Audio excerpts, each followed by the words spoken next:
আগের ভিডিওতে আমি বলেছিলাম রাবড়ি নিয়ে কোথায় যাচ্ছি জানতে হলে দেখতে হবে পরের ভিডিওটা। প্রজাতন্ত্র দিবস রাস্তায় পালন হচ্ছে দেখতে দেখতে আমি চলে এসেছি পিকনিক স্পটে।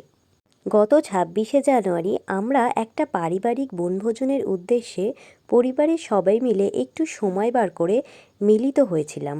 সকাল ১১টার মধ্যে আমরা মোটামুটি সবাই এসে গিয়েছিলাম। তোমরা এখানে রান্নার দায়িত্বে যাকে দেখছো সে আমাদের পরিবারেরই একজন, তার পরিচয়টা না হয় অন্য কোনো দিন অন্য কোনো ভিডিওতে দেব। এর মধ্যেই আমাদের টিফিন পরিবেশন শুরু হয়ে গেছে। যে রাবড়ি দিচ্ছে সে হলো আমাদের বাড়ির নতুন হবু বউ, তাই রাবড়ির স্বাদ আরও বেশি বেড়ে গিয়েছিল। আজকে আমাদের টিফিনে ছিল গরম গরম কড়াইশুঁটির কচুরি, আলুর দম আর সাথে রাবড়ি গ্রামের অথেন্টিক রাবড়ি।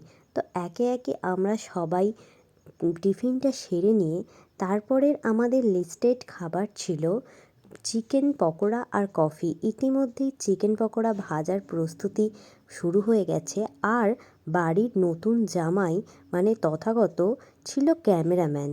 এর মধ্যেই পকোড়া ভাজা কমপ্লিট, আর সেই পকোড়া পাতে পড়তেও শুরু করে দিয়েছে। আর তার সাথে ছিল গরম গরম কফি। পিকনিক মানেই নাচ গান, একটু নাচ গান হবে না তাই আবার হয়? কফি খেয়ে সবার মুড ফিরে গেছে।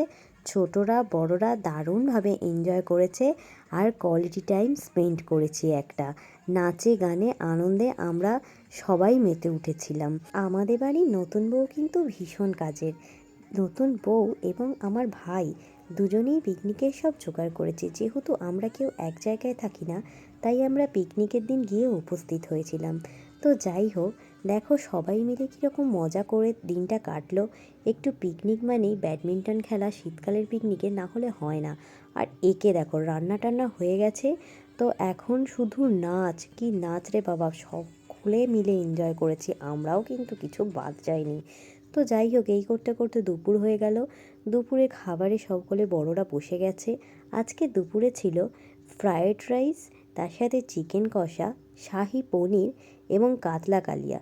হ্যাঁ, আর চাটনি, পাঁপড়, রসগোল্লাটাও কিন্তু অবশ্যই বাদ যায়নি।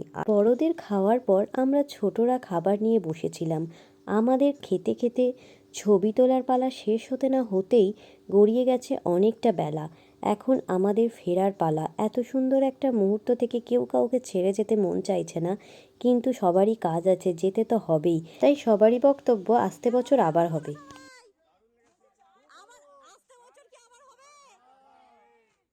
সবাইকে বিদায় দিয়ে পরের বছর এমন একটা দিন আবার আসবে এই আশা নিয়ে বাড়ি এলাম।